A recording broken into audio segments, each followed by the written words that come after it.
بسم الله الرحمن الرحيم.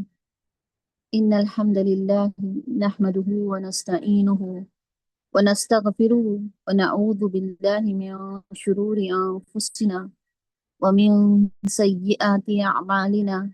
من يهدي الله فلا مضل له ومن يضلل فلا هادي له. وأشهد أن لا إله إلا الله وحده لا شريك له وأشهد أن محمدا عبده ورسوله. رب اشرح لي صدري يسر لي أمري أهل عقدة من لساني يفقهوا قولي. يا رب زدني علما. اللهم إني أسألك علما نافعا وعملا متقبلا. يا مقلب القلوب ثبت قلوبنا على دينك. رب زدني علما. السلام علیکم ورحمۃ اللہ وبرکاتہ۔ تمام تعریف اللہ رب العالمین کے لیے ہے جو رحمان اور رحیم ہے۔ اللہ تعالیٰ کا بے انتہا شکر احسان کہ اللہ تعالیٰ نے ہم تمام کو اسلام جیسی عظیم نعمت سے نوازا، مسلمان گھرانوں میں پیدا کیا، پھر ایک مرتبہ زندگی جیسی عظیم نعمت دی کہ ہم تمام یہاں پر جمع ہو سکیں، اللہ کے کلام کو سن سکیں، سمجھ سکیں، اپنے ایمان کو اور مضبوط کر سکیں۔ درود و سلام ہو تمام انبیاء پر، بالخصوص آخری الزمان محمد صلی اللہ علیہ وسلم پر۔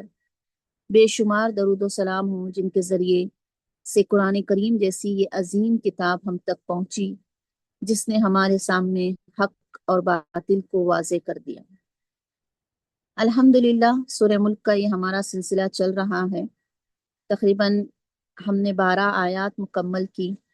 ہم نے ان آیتوں میں دیکھا، شروع میں اللہ تعالیٰ نے اپنی کل کائنات، اپنی بڑائی، اپنی کبریائی کو بتاتے ہوئے زندگی اور موت کو پیدا کرنا کا پیچھے مقصد کیا تھا یہ بتایا، پھر اپنی تخلیقات پر انسان کو غور کرنے کے لیے کہا۔ پھر ہم نے بیچ کی آیتوں میں دیکھا کہ اللہ تعالیٰ نے ذکر کیا ان لوگوں کا جو کفر کرتے ہیں، ان کے لیے کیا برا ٹھکانہ ہوگا، جہنم، اور ان سے کیسا سوال کیا جائے گا، کیا تمہارے پاس کوئی ڈرانے والا آیا تھا یا نہیں، تو اس کا وہ جواب کیا دیں گے۔ آنے کے باوجود بھی انہوں نے کس طرح سے اپنی ہر دھرمی کی وجہ سے اس کو نہیں مانا، اس کو انسنا کر دیا، اس کو نظر انداز کر دیا، تو اب وہ کتنی بڑی سزا میں ملوث ہیں اور ایسے گناہ میں پڑے ہوئے ہیں جو کہ اور اللہ کی رحمت سے بہت دور ہے۔ پھر ہم نے لاسٹ آیت میں ہم نے دیکھا تھا کہ اللہ تعالیٰ نے کہا تھا کہ بے شک وہ لوگ جو ڈرتے ہیں اپنے رب سے بغیر دیکھے، ان کے لیے مغفرت ہے اور اجر ہے بہت بڑا۔ تو ہم نے اس میں کیا پوائنٹ دیکھا تھا اہم، کہ بہت بڑے اجر اور مغفرت کے لیے، ایک نمبر مغفرت اور بہت بڑے اجر، دونوں کے لیے کیا شرط ہے کہ وہ انسان یعنی وہ متقی ڈرے اپنے رب سے۔ ہم نے پوری آیت کو اس میں تفصیل سے دیکھا۔ ڈرنے سے مراد کیا ہے کہ صرف کہہ دینا زبان سے کہ میں ڈرتا ہوں، نہیں، بلکہ سارے وہ اعمال جو ہم کرتے ہیں، ان اعمال میں ہمارا کہ کس طرح سے ہم ان اعمال میں اپنے آپ کو ہر برائی سے بچا کر اللہ کی رضا کی خاطر کرتے ہیں۔ تو ہم یہی دیکھیں گے کہ اب یہاں کی آیت میں اللہ تعالیٰ اب اگلی آیت میں کیا فرما رہے ہیں کہ اب کس طرح سے اگلی آیت کی شان نزول بھی ایک اس میں بھی ایک پس منظر چلتا ہے بیچ میں، کہ اب تمہارا غیب کا ڈرنا، اب اس کے ساتھ اگلی آیت میں آ رہا ہے کہ تم چھپ کر اپنی بات کرو یا پکار کر کرو، یہ بھی غیب سے ہی ریلیٹڈ ہے، یعنی چھپ کر کرنا، کوئی نہیں دیکھے، غیب بغیر دیکھے۔ تو اب دیکھتے ہیں اگلی آیت میں اللہ تعالیٰ کیا فرما رہے ہیں اور کیا بتایا گیا ہے۔ وہ اسروا، اور تم چھپ کر کرو، قولکم، اپنی بات، او یا اجہروا، پکار کر کرو، بھی اس کو، انا بے شک ہو وہ، علیم خوب جاننے والا ہے، بذات الصدور، صدور کہتے ہیں سینوں کو، بذات سینوں کے راز، ٹھیک ہے، ذات اصل میں والے کے لیے آتا ہے، یہاں پر ترجمہ کیا جا رہا ہے ملا کر۔ اب ہم اس کے روٹ ورڈز دیکھتے ہیں. سب سے پہلا ہمارے پاس لیٹر آ رہا ہے السر، سین را را، اس کا مادہ ہے. اس کے لغوی معنی ہیں چھپانا یا پوشیدہ کرنا یا کوئی چیز کو راز میں رکھنا، سیکریٹ جسے ہم کہیں گے. شرعی معنی دیکھیں تو اس سے مراد ہے تفسیری معنی کہ دل میں کوئی بات چھپانا یا ایسی دھیمی آواز میں بات کرنا جسے کوئی دوسرا نہ سن سکے. ٹھیک ہے. اب آگے ہے قولکم، بہت بار گزر چکا ہے اوپر بھی. قول سے ہی بنا ہوا ہے، قاف واو اور لام اس کا روٹ ورڈ ہے. معنی ہیں بات، گفتگو. کم یہاں پر ضمیر آئی ہے اور یہ اٹیچ پرونون ہے، متصل ضمیر جس ہم کہتے ہیں عربی ٹرم میں، یعنی جڑی ہوئی ضمیر. اور یہ کس کے لیے استعمال ہوتی ہے؟ تم سب، پیورل کے لیے، جو پریزنٹ سامنے حاضر ہے اس کے لیے. تو یہاں پر ہم نے کہا تمہاری بات یا اپنی بات. او یہ حرف عطف ہے. ابھی تک ہم نے حرف عطف دیکھے تھے نا، وا اور کے معنی میں تھا، اور اس کے بعد فا تھا پھر کے معنی میں تھا جسے ہم سو، یہ اینڈ کے معنی میں جیسے استعمال ہوتا ہے. اسی طرح او یہ بھی ایک حرف عطف ہے. اس کا معنی ہم جیسے یہ یا یہ اس طرح سے کرتے ہیں نا، اور یہ معنی میں استعمال ہوتا ہے. یعنی دو حالتوں میں سے کوئی ایک حالت، یہ یا یہ اس طرح سے جب ترجمہ کرتے ہیں. یا جیسے اجہرو، پکار کر، جی ہا را. لغوی معنی کیا ہے؟ بلند آواز سے کہنا، اعلان کرنا یا ظاہر کرنا. تفسیری معنی دیکھیں تو اپنی بات کو پکار کر یا اونچی آواز میں کہنا تاکہ دوسرے بھی سن سکے. یہاں پر کیا تھا؟ ایسی بات کرنا یا گفتگو کرنا جو دوسروں تک نہ پہنچے. انا بے شک ہو وہ، انا اس سے پہلے بھی گزر چکا ہے. بھی ہی اس میں دیکھیے، بھی حرف جر ہے، ہی اس کے ساتھ ضمیر ہے اس کے معنی میں. یہ ضمیر بھی اٹیچ پروناؤن ہے، جڑی ہوئی ضمیر، متصل ضمیر جسے کہتے ہیں. یہ ہوں سنگولر کے لیے آتا ہے اور میل کے لیے، ٹھیک ہے، مذکر کا ہے. تو اس کو انا بے شک، حرف مشبہ بالفعل پہلے بھی گزر چکا ہے، پھر اس کے ساتھ وہ ضمیر آئی ہے، وہ ہو کی ضمیر جڑی ہوئی، ٹھیک ہے. اس کو بے شک وہ علیم، خوب جاننے والا ہے. علیم علم سے بنا ہے، عین لام میم. لغوی معنی ہے جاننے والا، علم رکھنے والا، باخبر. یہ مبالغہ کا صیغہ ہے. مبالغہ کہتے ہیں ایک دم سپرلیٹو، جیسا ہم کہتے ہیں نا انگلش میں ڈگری، جس میں بہت زیادہ ہو، اس طرح سے مبالغہ کا صیغہ یعنی بہت زیادہ جاننے والا. اس لیے یہاں پر ترجمہ ہم نے خوب کا کیا ہے، یا بہت زیادہ جاننے والا. دونوں ترجمے صحیح ہوں گے. اگر تفسیری معنی اگر ہم دیکھیں تو اللہ تعالیٰ کی صفت علم کو بیان کرتا ہے، جس کا مطلب یہ ہے کہ اللہ تعالیٰ کا علم کامل ہے، مکمل ہے، کمپلیٹ ہے اور محیط ہے، یعنی ہر چیز پر ہے، کوئی لمٹ نہیں ہے اللہ کے علم کی. وہ ہر چیز کا علم رکھنے والا ہے. الخبیر، الخبیر کا با را، بیچ کیا؟ اچھا ہاں نہیں سوری چھوٹ گئے، وہی کہ بذات الصدور، بذات اس سے پہلے بھی ہم نے دیکھا تھا. بذات یہاں پر والے کے لیے استعمال کرتے ہیں، صاحب یا والے، ٹھیک ہے. ذات کہتے ہیں، با حرف جر ہے اس میں. یہ ذات جو ہے زا واؤتا، اس کا اگر روٹ ورڈ اگر ہم دیکھیں تو زا واؤتا ہے، اور اس کے معنی ہوتے ہیں والا یا صاحب، اس طرح کے معنی میں استعمال ہوتا ہے، یعنی کسی چیز کے بعد کی طرف منسب کر کر. جیسے یہاں پر سینوں کے راز والے اصل میں آئے گا ترجمہ اس طرح سے، یعنی کسی چیز کی طرف بتانا. اصحاب کہف والے، بذات صدور، کسی کی ذات کی طرف اس کی حقیقت کو بیان کرنا. الصدور، صاد دال را، یہ صدر کی جمع ہے. اس کا سنگولر صدر ہے، سینے کو کہتے ہیں جس کا معنی، اور یہ جمع ہے صدور، اسی لیے یہاں پر سینوں کا ترجمہ کیا گیا ہے. اور اگر ہم اس کا لغوی معنی دیکھیں تو یہ سینہ ہی آئے گا. شرعی معنی میں یہاں سے مراد انسان کے دل، اس کے صدور، یعنی کیونکہ قرآن کی تفسیر میں جب بھی ہم دیکھتے ہیں تو کہ اس کے انسان کے سینوں سے مراد کیا ہوتا ہے؟ اس انسان کے دل کے اندر جو اس کے سوچ ہیں، جو چل رہی ہیں، جو سوچ رہا ہے وہ، اس کی نیتیں، یا وہ جو راز ہے جو اس نے اپنے اندر چھپا رکھے ہیں، وہ ساری چیزیں اس کے اندر آ جاتی ہیں. تو اب سینوں کے راز، کیونکہ ترجمے میں خود صدور کے اندر تفسیری ترجمہ ہے سینوں کے راز، اسی لیے ہم نے یہاں پر اس کو لکھا ہے سینوں کے راز. بذات اصل میں ہے سینوں کے راز والا یا بذات کا ترجمہ یہاں پر نہیں کیا ہے، بذات الصدور، سینوں کے راز کو ہی صرف واضح کیا ہے۔ تو کیا فرمایا اس آیت میں؟ تم چھپ کر یا اپنی بات یا پکار کر کرو، اس کو بے شک وہ خوب جاننے والا ہے سینوں کے راز۔ اب یہ آیت ہم دیکھیں گے تو یہ آیت کا تھوڑا سا پس منظر یہ ہے، جب یہ آیت نازل ہوئی اس وقت جو وہاں پر کیفیت کیا چل رہی تھی کہ کفار جو مشرکین ہیں وہ اللہ کے رسول صلی اللہ علیہ وسلم کے خلاف کوئی سازش کر رہے تھے۔ تو جب وہ کرتے سازش یعنی کوئی پلاننگ چل رہی تھی، اسلام کو کس طرح سے مٹانا ہے، اور نعوذ باللہ کس طرح سے ان کی چیزوں کو کفار ان چیزوں کو عام جو ہے باطل کی اس کی کس طرح سے حفاظت کرنا ہے، یہ اسلام کی چیزوں کو کس طرح سے مٹانا ہے، تو وہ کیا کرتے تھے کہ بہت دھیمی آواز میں بات کرتے تھے تاکہ محمد صلی اللہ علیہ وسلم کو وہ بھی سنائی نہ دے اور ان کا خدا بھی نہ سن لے۔ تو اللہ تعالیٰ نے اس بات پر یہ آیت نازل کی کہ تم اپنی بات کو چھپ کر کہو یا اعلانیہ طور پر یا ظاہر کر کر یا پکار کر ہی جھرو، پورا یہ ترجمہ کر سکتے ہیں، کرو۔ اللہ کے لیے سب برابر ہے، کیوں؟ کیونکہ وہ تو ان باتوں کو پوری طرح سے جاننے والا ہے۔ جو انسان کے دل میں ابھی تک باتیں آتی نہیں، اللہ تعالیٰ ان کو بھی جانتا ہے۔ اب تو اس میں تمہارا کیا ہی سوال کہ تم چھپ کر کرو یا یہ کرو، اللہ کے علم سے کوئی چیز چھپی ہوئی نہیں ہے۔ اب اس کی تفسیر میں ابن کثیر رحم اللہ فرماتے ہیں کہ اللہ تعالیٰ یہاں پر جو ہے اپنے بندوں کو باخبر کر رہا ہے کہ اللہ کا علیم ہونا تمام مخلوقات پر حاوی ہے۔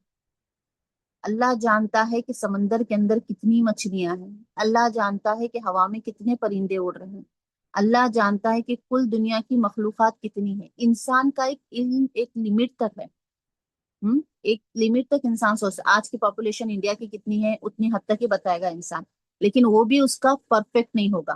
آپ دیکھ رہے ہیں اب چل رہا ہے، ہمارے سارے کنٹری اس میں چل رہا ہے اب کہ سب چیز کے کون کہاں سے آیا ہے کدھر سے آیا نکالا جا رہا ہے، کوئی دعویٰ کرتے ہیں، کسی کے پاس سے کوئی پروف مانگتے ہیں کہ آپ اسی کنٹری کے ہیں، اسی یعنی ایک مخلوق کا کل کتنا علم ہے یہ انسان کے پاس بھی ایک لمٹ تک ہے۔ لیکن سبحان اللہ، اللہ کی ذات وہ ہے، علیم میں اس سے مراد وہ ہے کہ جو تمام مخلوقات پر حاوی ہے، ہر مخلوق کے بارے میں ہر چیز کو جانتی ہے۔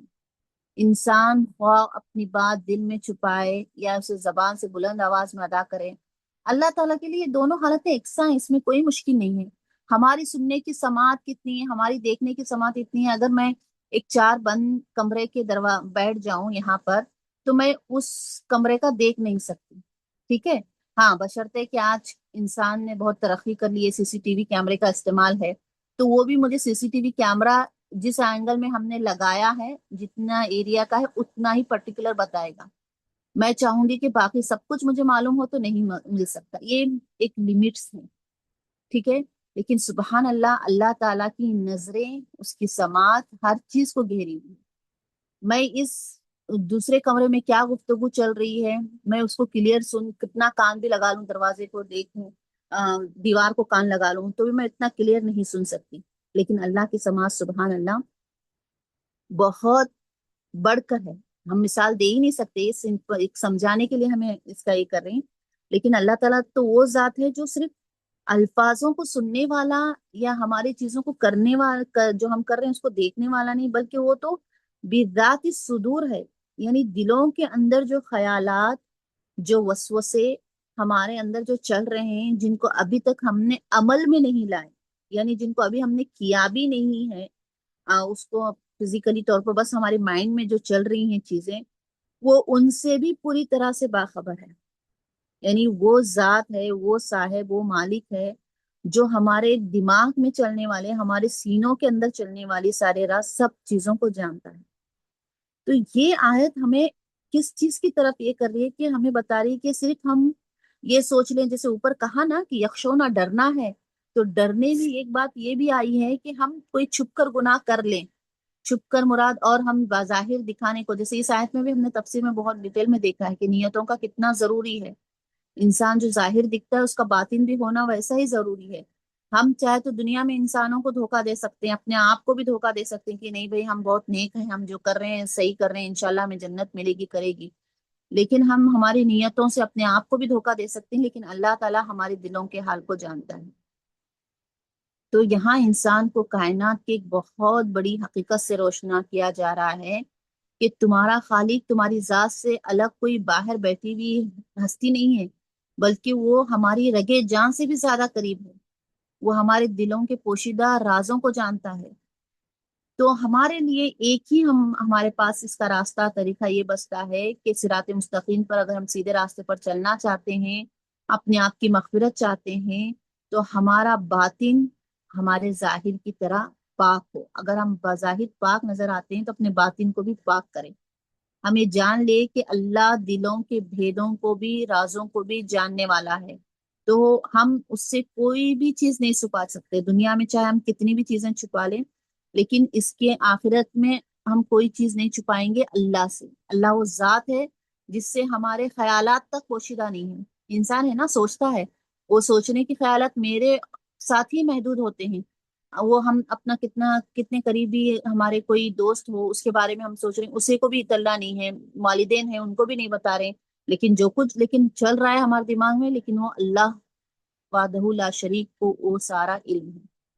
اب ہم دیکھیں گے کہ یہ بات اللہ تعالیٰ نے صرف ایک ہی بار بتائی ہے قرآن میں، بار بار اللہ تعالیٰ اس باتیں میں بتاتے ہیں کہ اللہ تعالیٰ کتنا ہمارے سے قریب ہے، اور جو کچھ ہم سوچتے ہیں وہ کتنا اللہ تعالیٰ ہم سے سماعت میں، علم میں اس کا علم رکھتے ہیں۔ سورہ قاف کی ہم آیت دیکھتے ہیں جہاں اللہ تعالیٰ فرماتے ہیں کہ جو وسوسے انسان کے نفس اس کے دل میں ڈالتے ہیں ہم اسے بھی جانتے ہیں۔ اور اللہ تعالیٰ کیا کہتے ہیں، وَنَحْنُ أَقْرَبُ إِلَيْهِ مِنْ حَبْلِ الْوَرِيدِ، اور ہم اس کے رگے جاں سے بھی زیادہ قریب ہیں۔ اسی طرح سورہ رعد میں آیت نمبر 3 میں اللہ تعالیٰ فرماتے ہیں، تم میں سے کوئی اپنی بات چھپ کر کہے یا اونچی آواز سے، اور جو رات کو چھپا ہوا ہے یا دن میں چل رہا ہو، اللہ کے علم میں سب برابر ہے۔ کوئی مشکل نہیں ہے اللہ تعالیٰ کے لیے، سب جانتا ہے۔ اگر ہم حدیثوں میں اس آیت کو دیکھیں تو صحیح بخاری کی حدیث ہم نے سب سے پہلے جو کلاس شروع کی تھی اس وقت نیتوں کے بارے میں ہم نے دیکھا تھا، اسی وقت اس حدیث کو ہم نے دیکھا تھا۔ سب سے پہلی حدیث آپ کو ملے گی صحیح بخاری، صحیح مسلم میں، ہر جگہ اس حدیث کو سب سے اول درجہ دیا گیا ہے، انما الاعمال بالنیات، بے شک اللہ اعمال کا دار و مدار نیتوں پر ہے۔ انسان جیسی نیت کرے گا ویسا اسے اجر ملے گا۔ اللہ تعالیٰ عمل کی ہماری ظاہری شکل کے ساتھ ساتھ ہمارے نیتوں کو دیکھتا ہے، جسے انسان چھپا کر رہتا ہے۔ صدقہ کر رہے ہیں ہم، سامنے والا تو سمجھے گا کہ بہت سخی ہیں، لیکن ہماری نیت کس کو پتا ہے؟ ہم سمجھتے ہیں کہ ہمیں پتا ہے، کسی اور کو پتا نہیں چل رہی، نہیں، اللہ واقف ہے۔ اور اللہ تعالیٰ کیا فرمایا، آپ وسلم نے کیا فرمایا؟ آپ وسلم کی حدیث ہے کہ بے شک اللہ تمہاری صورتوں کو اور تمہارے مالوں کو نہیں دیکھتا، بلکہ وہ تمہارے دلوں اور تمہارے اعمال کو دیکھتا ہے کہ تم کس طرح سے اعمال کر رہے ہو، اور اعمال کرنے کے پیچھے تمہاری نیت کیا ہے۔ تو یہ آیت ہمیں احسان کے اس درجے پر رکھتی ہے کہ ہم اللہ کی عبادت اور زندگی کے معاملات اس طرح طے کریں جیسے کہ ہم اللہ تعالیٰ کو دیکھ رہے ہیں، یا کم از کم ہم یہ یقین رکھیں کہ نہیں تو کم از کم اللہ تعالیٰ ہمیں دیکھ رہا ہے، ہماری دل کی دھڑکنوں کو، ہماری نیتوں کو، ہمارے خیالات کو، ہمارے وسوسوں کو، ہمارے سوچنے کو، ہم جو سوچتے ہیں، ہر نیکی، ہر بدی، یعنی ہر چیز پر اللہ تعالیٰ نگاہ رکھے ہوئے ہیں۔ تو یہ ایک مختصر سی آیت ہے، لیکن ہمیں یہ آیت بہت بڑا بڑا ایک نقطہ دیتی ہے، ہمیں ایک سوچنے کے لیے غور فکر دیتی ہے۔ سب سے پہلی بات کہ اللہ کا علم جو ہے، اللہ تعالیٰ کا علم محیط ہے، یعنی گھیرے ہوئے ہے، ٹھیک ہے، ساری چیزوں پر یہ اللہ کا علم کائنات پر گھیرے ہوئے ہے۔ دوسری چیز ہمیں یہ عقیدہ یعنی احسان کا درجہ ہمیں احساس دلاتی ہے، احسان کا درجہ بتاتی ہے کہ انسان کو ہر وقت کس بات کا احساس رہے کہ میرا رب مجھے دیکھ رہا ہے، میرا رب مجھے سن رہا ہے۔ جب یہ احساس ہمارے اندر پکا ہو جاتا ہے تو ہم تنہائی میں بھی گناہ کرنے سے بچتے ہیں، کیونکہ ہم جانتے ہیں کہ انسان اپنی مخلوق، اپنے ماں بہنوں سے، اپنے بچوں سے، اپنے عزیز، اپنے قریب، اپنے دوستوں سے تو چھپا سکتا ہے، یہ ممکن ہے، لیکن خالق سے کوئی چیز چھپی ہوئی نہیں۔ تیسری چیز ہمیں اس میں ملتی ہے کہ نیتوں کی ہمیں اصلاح کرنا کتنا ضروری ہے۔ ہاں، نیت ہماری کریکٹ ہونا، ہمارے انٹینشنز کا کتنا پیور ہونا، صاف ہونا، شفاف ہونا ضروری ہے، کیونکہ اگر ہم نے بظاہر کوئی اچھا کام کیا ہے لیکن دنیا کے دکھاوے کے لیے، ریاکاری کے لیے اگر ہم نے وہ کام کیا ہے تو اللہ کے پاس اس کا ہمیں کوئی اجر نہیں ملے گا۔ اور چاہے بظاہر ہم یہاں دنیا میں کسی کو نہیں بتا رہے کہ ہم یہ ریاکاری کے لیے کر رہے ہیں یا دکھاوے کے لیے، ہم زبان پر نہیں لا رہے، لیکن اگر ہماری نیت میں بھی ہے تو وہ بھی عمل کا ہمیں کوئی اجر قیامت کے دن نہیں ملے گا۔ چوتھی چیز ہمیں کیا پتا چلتی ہے کہ جیسا ہمارا ظاہر ہے ویسا ہی ہمارا باطن ہونا ضروری ہے، دونوں کا۔ نہیں تو ہم کس درجے میں آ جاتے ہیں؟ منافق کے۔ کیونکہ منافق کی کیا تھی؟ ایک کوالٹی میں سے ایک کوالٹی یہی تھی کہ ان کا ظاہر ایک ہوتا تھا، باطن ایک ہوتا تھا۔ آپ صلی اللہ علیہ وسلم کے پاس آتے تھے، کہتے تھے کہ اے نبی محمد صلی اللہ علیہ وسلم، ہم آپ پر ایمان لاتے ہیں، آپ کے رب پر ایمان لاتے ہیں، ہم آپ کو مانتے ہیں۔ اور جیسے ہی وہاں سے ان مجلسوں سے اٹھتے، اپنے لوگوں کی مجلسوں میں بیٹھتے تو پھر ہنسی مذاق کرتے محمد صلی اللہ علیہ وسلم پر، دین کی باتوں پر، اور کہتے کہ ان کے ساتھ تو ہم اسی طرح کر رہے ہیں، بس ہنسی مذاق، اصل تو ہم آپ کے ساتھ ہیں۔ تو اسی لیے ہم، یہ منافق کی نشانی ہے، نعوذ باللہ، اللہ ہماری حفاظت فرمائے۔ تو ہم غور کریں کہ ہمارا ظاہر اور باطن ایک ہی ہے نا۔ پھر پانچویں چیز ہم دیکھیں گے اس میں کہ ہم، اللہ تعالیٰ یہ آیت ہمیں گنہگار یا غلط نیت رکھنے والوں کے لیے ایک وارننگ کے طور پر بتا رہی ہے کہ دیکھو اگر ویسے رکھو گے تو اللہ کی پکڑ سے بچ نہیں سکتے، چاہے تم کتنی بھی سازشیں کر لو، کتنا بھی۔ اب کفار قریش یہاں پر سازش ہی کر رہے تھے نا، اللہ کے رسول سے اسلام کو مٹانے کے خلاف وہ سازش ہی کر رہے تھے اللہ رسول کی، رسول اللہ اور اللہ کے رسول کے ساتھ۔ تو اللہ تعالیٰ نے، اور وہ کیا کہتے تھے کہ نہیں چھپ کر کہو بات، کہیں ان کو یہ تھا کہ کوئی ان کا معبود نہ سن لے نبی کا، یا نبی کے کوئی یہ نہ سن لے، لیکن اللہ تعالیٰ، سبحان اللہ، اللہ تعالیٰ کوئی یہ نہیں ہے، وہ تو خالق مالک رازق ہے، وہ ذات ہے جس کا علم محیط ہے، ہر چیز پر قادر ہے، تو اس سے کوئی چیز چھپا ہی نہیں سکتے۔ تو یہ آیت ہمیں ایک طرف خوف دلا رہی ہے کہ اگر کوئی، کسی نے اس طرح سے اعمال کیے گنہگار، اور چھپ کر کوئی کر رہا ہے اسلام کے خلاف سازش، یا دین کو نقصان پہنچانے کی، یا دین کی کوئی بات کو نہیں مان رہا، یا غلط نیت رکھ رہا ہے کسی چیز میں، تو ان کو وارننگ دی جا رہی ہے کہ وہ اللہ کی پکڑ سے نہیں بچ سکتے۔ دنیا اگر نہیں دیکھ رہی، دنیا کے سامنے آپ ایسا دکھا رہے ہو کہ آپ بہت نیک اور متقی ہو، اور پیچھے سے سازشیں کر رہے ہو، تو یہ خوف یاد رکھو، وارننگ دی جا رہی ہے انہیں کہ آپ اللہ کی پکڑ سے ہم نہیں بچ سکتے۔ اور اسی کے ساتھ اس میں بتایا جا رہا ہے، امید بھی دی جا رہی ہے، تسلی بھی دی جا رہی ہے کہ اگر نیک لوگ ایک دنیا کے کوئی بھی کام اگر کر رہے ہیں خلوص نیت کے ساتھ، اور اللہ کی خاطر کر رہے ہیں، تو ان کی تڑپ کو اللہ تعالیٰ، ان کے دلوں کے حال کو جانتا ہے، وہ کتنی کوشش کر رہے ہیں، کیسے کر رہے ہیں، لیکن نیت ان کی کتنی خالص ہے، تو اللہ تعالیٰ اس پر ان کو پورا پورا اجر بھی دے گا۔ تو ایک چھوٹی سی آیت ہے، لیکن اس آیت نے ہمیں بڑے بڑے 5 پوائنٹس دیے ہیں کہ کس طرح سے اللہ تعالیٰ اس آیت میں ہمیں فرما رہے ہیں۔ اب دیکھیے آگے بھی یہی سلسلہ چل رہا ہے، اب آگے اسی سے ریلیٹڈ اللہ تعالیٰ فرما رہے ہیں، الا، کیا نہیں، یعلم، جانتا، من، جس نے، خلقہ، پیدا کیا، وہ، حالانکہ، ہوا، وہ، اللطیف، نہایت ہی باریک بھی ہیں، الخبیر، بہت خبردار کرنے والا یا خوب خبردار ہے۔ اب اسی کا سلسلہ چل رہا ہے کہ کیا نہیں جانتا وہ جس نے سب کو پیدا کیا، حالانکہ وہ باریک بھی ہیں اور خوب خبردار ہے۔ اب یہاں پر ہم الفاظ کا پہلے معنی دیکھ لیتے ہیں۔ اللہ، یہاں پر یہ حرف استفہام ہے، اس سے پہلے بھی گزر چکا، میں نے بتایا تھا کہ کوشچن کے لیے آتا ہے، کیا کے معنی میں اس کو حرف استفہام کہا جاتا ہے۔ لا دوسرا حرف ہے، یہ نہیں کے معنی میں آتا ہے، حرف نہیں کہا جاتا ہے، اس سے مل کر یہ بنا اللہ، جسے عربی میں ہم حرف تنبیہ کہتے ہیں، یا جیسے کوشچن تنبیہ کہنا، یعنی کیا نہیں، کیا سنو، خبردار، یقیناً، ایسے جب گفتگو کرتے ہیں نا، اس کو کہا جاتا ہے حرف تنبیہ، یعنی ڈرانا۔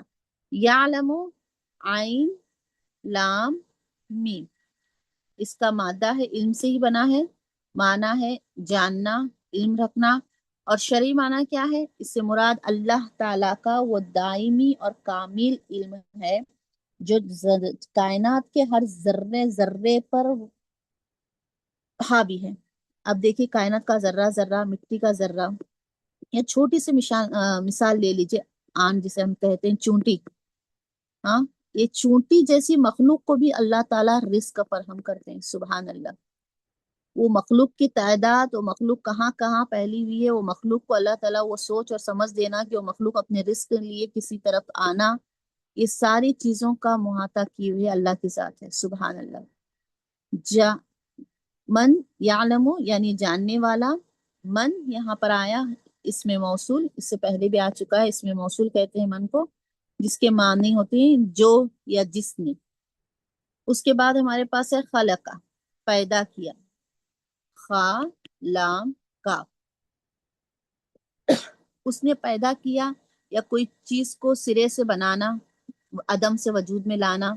اس طرح اس تفسیری معنی اگر ہم دیکھیں تو اللہ تعالیٰ کی صفت تخلیق، جس نے پوری کائنات، انسانوں کو کائنات میں، جنوں کو اور چرند پرند ہر چیز کو اللہ تعالیٰ پیدا کرنے والا، ایسا ہی صرف پیدا کر کر ایک سامنے بھیجے ایسا نہیں، بلکہ پورے اندرونی طور پر اس کے خیالات تک کو جاننے والا، ایسا پیدا کرنا۔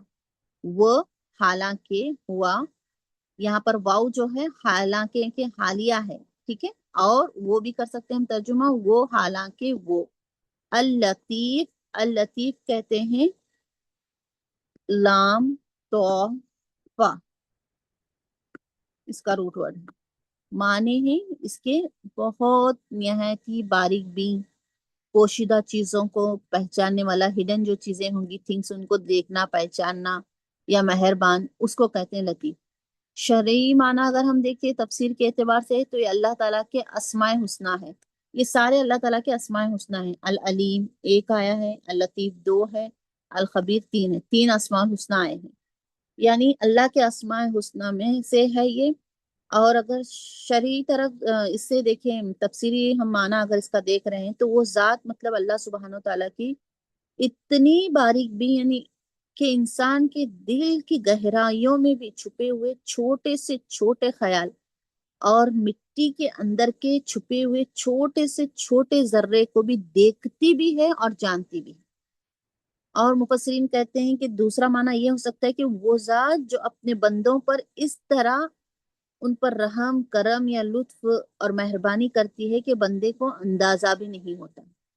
سبحان اللہ، یہ دونوں معنی اللطیف میں آئیں گے۔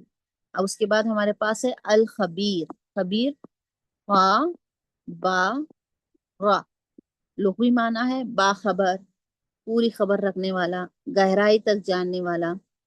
اگر تفسیری معنی دیکھے یہ تو یہ بھی اللہ تعالیٰ کا صفاتی نامی ہے، لیکن اس سے مراد وہ ذات ہے جو کسی بھی چیز کے صرف ظاہری ظاہر کوئی نہیں دیکھتی، اس کے ظاہر جو چل رہا ہے اسی کو نہیں دیکھے گی، بلکہ اس کے اندرونی حقیقت، اصل اندر اس کے مائنڈ میں کیا چل رہا ہے، اس کے اس سارے چیزوں سے جو واقف ہو پوری طرح، اس کے بیک گراؤنڈ سے، اس کے پاس سے، اس کے فیوچر سے، اس کے پریزنٹ سے، ہر چیز اس کے سامنے ظاہر ہے، یعنی وہ ذات جو اللہ تعالیٰ ہر چیز سے باخبر ہو، اس کو الخبیر کہیں گے۔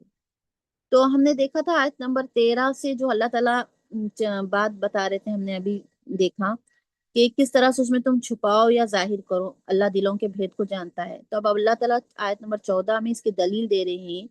اب اللہ پوچھ رہے ہیں کہ یہ بتاؤ مجھے ایک بات، کیا نہیں جانتے وہ اللہ، کیا نہیں جانے گا وہ اللہ جس نے پیدا کیا؟ ہاں، اب یہاں پر یہ بات بتائی جا رہی ہے کیسے ممکن نہیں ہوگا، جس نے تمہیں تمہارے دلوں کو پیدا کیا، تمہیں زندگی دی، تمہیں دنیا میں بھیجا، تمہیں دنیا میں بھیجنے کے بعد تمہارے لیے یہ زمین بائی سے ذریعہ بنائی کہ تم اس پر رہو، کاشت کرو، تمہارے لیے اس میں طرح طرح کے پھل سبزیاں، یہ آسمان تمہارے لیے بطور چھت بنایا، ہر چیز، دنیا کی ہر نعمت، کل کائنات جو اللہ نے تمہیں دی ہے، تم ہر اس چیز سے فائدہ پہنچا رہے ہو، تو تم کیسے یہ ممکن تصور کر سکتے ہو، یہ سوچ سکتے ہو کہ اللہ تعالیٰ تمہارے اعمال سے باخبر نہیں ہوگا؟ وہ کیسے نہیں واقف ہوگا؟ کیونکہ کائنات کی کل چیز اس کی بنائی ہوئی ہے، وہ اپنی ہی بنائی چیز کے ریشے ریشے سے واقف نہ ہو، وہ نہ جانے، ایسا کیسے ممکن ہو سکتا ہے؟ اب جیسا ایز اے ہم چلو ایگزامپل لیتے ہیں، ہم سب خواتین ہیں، ہم کوکنگ کرتے ہیں، جیسے اس سے پہلے بھی میں نے شاید مثال دی ہو کہ ہم کوکنگ میں ہم نے کوئی ریسیپی نہیں ٹرائی کی ہے، اور وہ ریسیپی ہماری اتنی اچھی بنی ہے، تو ہم اس کے ہر ریسیپی کے ہر اسٹیپ سے ہم واقف ہوں گے، ہم جانتے ہوں گے، ہم اس میں پرفیکٹ ہوں گے، کیونکہ ہم نے بنائی ہے وہ، ٹھیک ہے، ہم اس کا ایک ایک اسٹیپ کے بعد اس میں کیا کرنا ہے، کیا ٹپس ہیں اس کے اندر جس کی وجہ سے وہ ریسیپی پرفیکٹ بنے گی۔ چلے کیک کی لے لیجیے ایگزامپل کے طور پر، کیا ہوں گے اس کو، کتنا ٹیمپریچر رکھنا ہے، کیسا کرنا ہے، کیا یہ ہم واقف ہوں گے نا. اب جیسے جو اس سے بہت اس میں ماہر ہوتا ہے ہم انہیں سے سیکھنے کے لیے جاتے ہیں. تو سبحان اللہ، یہ تو کائنات کا تو کوئی ذرہ بھی ایسا نہیں ہے جس میں اللہ نے جس کو نہ پیدا کیا ہو. ہر ذرے پر تو اللہ تعالیٰ کی واقفیت ہے، کل کائنات پر تو اللہ تعالیٰ کا کنٹرول ہے. تو پھر کیسے ممکن ہے کہ اللہ تعالیٰ وہی کہہ رہے ہیں کہ کیا نہیں جانتا وہ اللہ؟ ایک سوال ان سے مطلب تنزیہ طور پر پوچھے جا رہا ہے، کیا اللہ نہیں جانتا جس نے پیدا کیا؟ حالانکہ اس نے صرف پیدا ہی نہیں کیا بلکہ پیدا کرنے کے ساتھ اللہ تعالیٰ اللطیف الخبیر ہے. تو انشاءاللہ ہمارا وقت ختم ہو رہا ہے، کل ہم اس کو اور ڈیٹیل میں لیں گے پوری تفسیر کو. آج ہم یہیں تک رکھتے ہیں.